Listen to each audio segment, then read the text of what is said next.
ये टॉपिक है हेंटा वायरस के हवाले से। ये जो फैला जाता है ये रेट्स जो चूहे होते हैं उसके ज़रिए ये फैलाया जाता है। तो डेथ रेशो जो है वो HPS जो लंग डिजीज़ है उसमें 30 to 40% चांस होता है। अस्सलाम वालेकुम, आप देख रहे हैं पाका न्यूज़। मैं हूँ अरीसन ख़ान और बहुत दिनों के बाद आना पड़ रहा है और वो भी है, रीज़न भी है कि मैं आ रहा हूँ, वरना वैसे तो न्यूज़ अपलोड होती है। लेकिन आज फिर से एक ट्रेंडिंग में ख़बरें जा रही हैं जिसकी वजह से लोगों को टेंशन भी हो रहा है, परेशानी भी है कि क्या हो रहा है, क्या चीज़ है ये। तो उसके मतलब मैंने आज वीडियो बनाना ज़रूरी समझा कि इससे मतलब मैं वीडियो बनाऊँ। फुल मैंने एक वो पेज तैयार किया है जिसमें उसकी पूरी डिटेल है। ये टॉपिक है हेंटा वायरस के हवाले से, जो आज आपने इंस्टाग्राम में, यूट्यूब में बहुत देखा होगा। WHO ने भी इसके बारे में वो जारी किया है, एक कॉन्फ्रेंस की है। तो उससे मतलब ये मैंने ज़रूरी समझा कि इसकी वीडियो बनाऊं, क्योंकि बहुत ज़्यादा ये आजकल ख़बरों में है और लोगों को फिर से परेशानी है कि नया पेंडेमिक आने वाला है, लॉकडाउन लगने वाला है। वैसे आजकल कुछ लोग खुश भी हैं इससे मुतल्लिक कि उनको छुट्टियां मिलने वाली है, जो मैं समझता हूँ कि एक फजूल चीज़ है कि इससे लोगों की जान भी जाती है। कोविड-19 में कितने लोगों की जान चली गई थी, कितने लोगों ने अपने प्यारों को खो दिया था। लेकिन चले शुरू करते हैं। पहले मैं आपको इसकी हिस्ट्री बताऊंगा, डिटेल बताऊंगा ये क्या चीज़ है। फिर मैं आपको उस क्रूज़ शिप के हवाले से ले जाऊंगा जिससे मतलब अब ये फिर से खबरों में आने वाला है। तो हेंटा वायरस जो है ये एक ग्रुप ऑफ वायरस है। ये एक वायरस का नाम नहीं है, इसमें ग्रुप है, जो ग्रुप्स हैं एक वायरस का, उसे हेंटा वायरस कहा जाता है। ये एक बीमारी का नाम नहीं है, जैसे कोविड-19 था, बस एक कोविड-19 था, उसके बाद उसके वेरिएंट्स आए थे।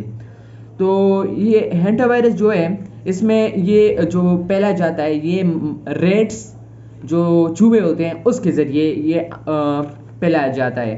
ये स्प्रेड होता है चूहों के ज़रिए। तो इसमें अगर ह्यूमन को अगर ये लग जाए तो सीरियस इलनेस हो सकती है। हेंटा वायरस इसके एक बीमारी का नाम है hantavirus pulmonary syndrome. Hantavirus pulmonary syndrome lung disease है, इसमें सिवियर लंग डिजीज़ होता है और जो लंग्स हैं वो सिवियरली ख़राब हो जाते हैं। इसके दूसरे वायरस का नाम है, दूसरे वायरस का जो नाम है इसे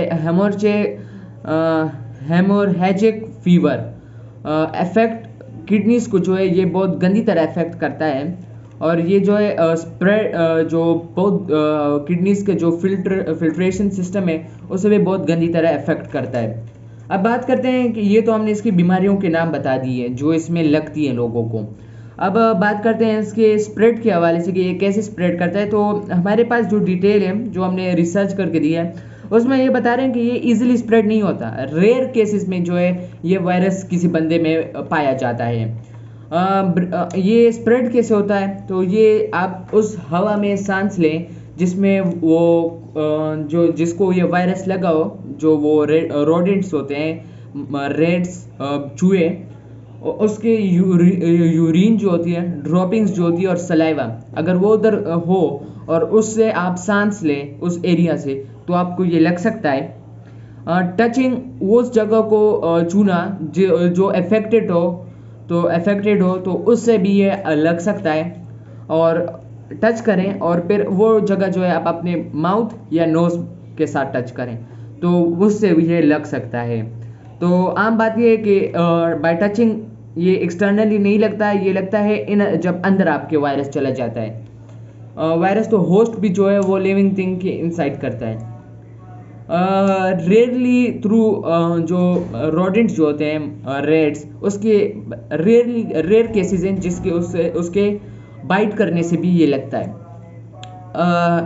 सिम्टम्स इसके जो हैं वो है फीवर है, फैटीग है, मसल जो है वो दर्द करना है, मसल एक्स, हेडेक है, डिजीनेस है और जो स्टार्टिंग सिम्टम्स है। फिर बाद में जो लेटर सिम्टम्स, जब आपके फुल वायरस अपनी जड़ मजबूत कर लेता है, उसके जब सिम्टम्स आते हैं तो वो शॉर्टनेस ऑफ ब्रीथ, कफ और लो BP। ये वैसे तो आजकल आम लोगों को भी होता रहता है, मतलब जो है आजकल हर किसी को कफनेस है, शॉर्टनेस ऑफ ब्रीथ है।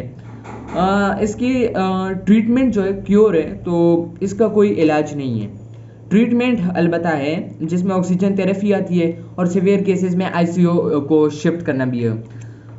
डेथ रेशो की इसकी बात करें कि ये डेथ रेशो इसकी क्या है, मैं आपको सिंपल वर्ड्स में बोल रहा हूँ कि आपके पास भी जो मैंने डिटेल लिखा है वही है। मैं आपको वो बढ़ चढ़ के वो नहीं बताता कि आपको पूरे केस स्टडी करवाऊँ कि हाँ ये इसमें ये हिस्ट्री को ये हुआ था, मुश्किल होता है। अब आपको भी क्या जानना है, आपको सिर्फ मैं डिटेल बोल रहा हूँ कि आपको नॉलेज हो। तो डेथ रेशो जो है वो HPS जो लंग डिजीज़ है उसमें 30 to 40% चांस होता है और सर्वाइवल का जो चांस है वो 60 to 70% होता है। डेथ का चांस 30 to 40% और सर्वाइवल का 60 to 70% होता है।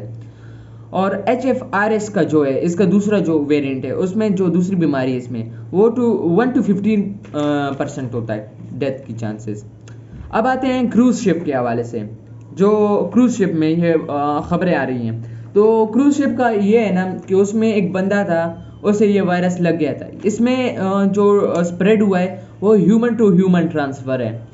तो ह्यूमन टू ह्यूमन ट्रांसफ़र है, उसमें ये एक को लगा फिर दूसरे को लगा। मैंने क्या कहा था यहाँ पे कि स्प्रेड जो है वो ये बाय टचिंग कंटेंजियस जो अफेक्टेड एरिया होती है कंटेंजियस, ये बंदा कंटेंजियस होता है जिसकी वजह से ये आसानी से लग सकता है।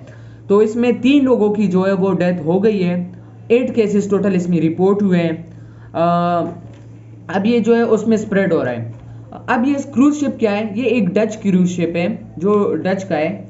इसमें नॉर्थ ये अब जो है नॉर्थ की तरफ जा रहा है, कैनोरी आइलैंड की तरफ। इसमें 146 to 150 पैसेंजर्स हैं क्रूज के साथ, जिन्हें स्ट्रिक्ट आइसोलेशन प्रोटोकॉल्स में रखा गया है।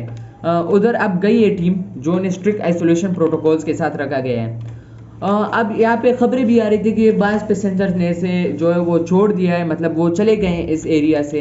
क्रूज शिप को उन्होंने वो उससे उतर गए थे। तुम का क्या? तो हाँ, इससे गए हैं 30 to 40% पैसेंजर, 30 या 40 पैसेंजर इससे उतर गए थे। तो हाँ, हो सकता है उन्हें लगा, लेकिन अब उन्हें ट्रैक करना तो मुश्किल होगा।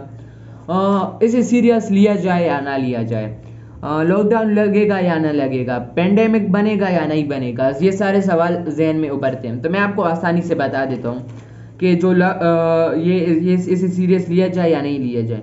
तो पहली बात, इसे हम अगर सीरियस लें तो हाँ वायरस है, सीरियस लेना चाहिए, सीरियस तो लेना चाहिए हर बीमारी को। दूसरी बात कि पेंडेमिक बनेगा या नहीं बनेगा, मेरी नज़र में पेंडेमिक बनना इसकी चांसेस कम है, क्योंकि पेंडेमिक जो है वो इसे कंट्रोल करना आसान है।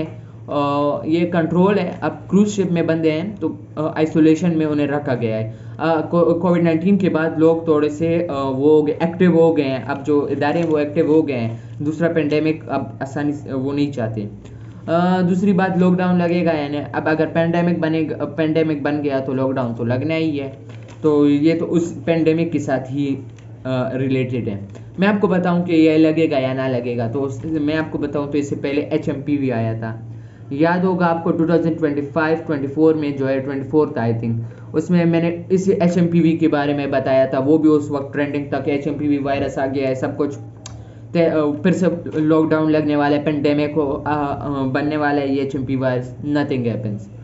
अब आप बताएं, कोई फिर से बात हुई है HMP के बारे में आपके इंस्टाग्राम रील्स में? नहीं हुई। अब हालिया ही दिनों में नीपा वायरस, इंडिया में जो नीपा वायरस है उसके हवाले से बहुत खबरें आ गई थी कि नीपा वायरस फैलने वाले सारे इंडिया इफेक्ट हो गया है। खबर गायब हो गई। अब ये जो वायरस है, अब इसके मैं बताता हूँ ये क्यों ट्रेंडिंग में जाते हैं। असल में अब लोग जो हैं वो चाहते हैं कि फिर से एक नया पेंडेमिक बने, कि फिर से हमारी छुट्टियां हो जाए स्कूल की, खासकर स्टूडेंट हजरात जो हैं वो ऐसे चाहते हैं कि हमारी छुट्टियां हो जाए, जिसकी वजह से ये फजूल इन्हें हाइप मिलता है कि हाँ अब छुट्टियां होने वाली है। तो वो इसलिए ये खबरों को ज़्यादा स्प्रेड करते हैं। एक दोस्त को स्प्रेड करने के हाँ लॉकडाउन लगने वाले देख लो, और वो दूसरे को स्प्रेड करते हैं, इसलिए ये खबरें आजकल ज़्यादा स्प्रेड हो रही हैं। और दूसरी बात ये है कि कोविड-19 के बाद लोग थोड़े से ज़्यादा खौफ में भी आ गए हैं कि दूसरा पेंडेमिक आसानी से आ सकता है। तो दैट वाज अ केस कोविड-19 जिसमें ये फैल गया। इस तरह हर वायरस नहीं होता। जो एबोला वायरस है उसके बाद कोविड-19 आया, कितना साल गुजर गया।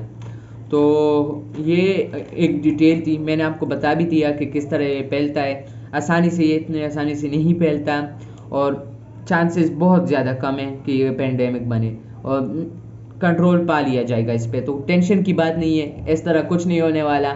और जो सोच रहे थे कि लॉकडाउन लगने वाला है, कुछ नहीं होने वाला। मुल्क में तो वैसे भी लॉकडाउन लगा हुआ है कि पेट्रोल के प्राइसेस हाइप में जा रहे हैं, दुकानों को कहा है कि अब बंद होना है, 8 बजे का उन्होंने टाइम दिया हुआ है। तो मुल्क में तो लॉकडाउन लगा है। हाँ, अब अगर परमानेंट लॉकडाउन आप कह रहे हैं कि वो जो हफ्ते हफ्ते महीने महीने छुट्टियाँ होने, तो वो अब नहीं होगा आपको, ये कुछ ऐसा नहीं होने वाला। तो ये आज की वीडियो थी, मैंने आपको हैंटा वायरस के बारे में डिटेल में बता दिया है कि अब आपको थोड़ा सा डिटेल मिल जाए कि जो न्यूज़ में बड़ा चढ़ा के ख़बरें दे रहे हैं तो आप उस पर ना दें। न्यूज़ वाले भी अपने जो है व्यूज़ के चक्कर में पहले हुए हैं। हम आपको ओरिजिनल न्यूज़ दे रहे हैं, ऑथेंटिक, और जो हमारी रिसर्च है। Nothing is gonna happen. Thank you for watching.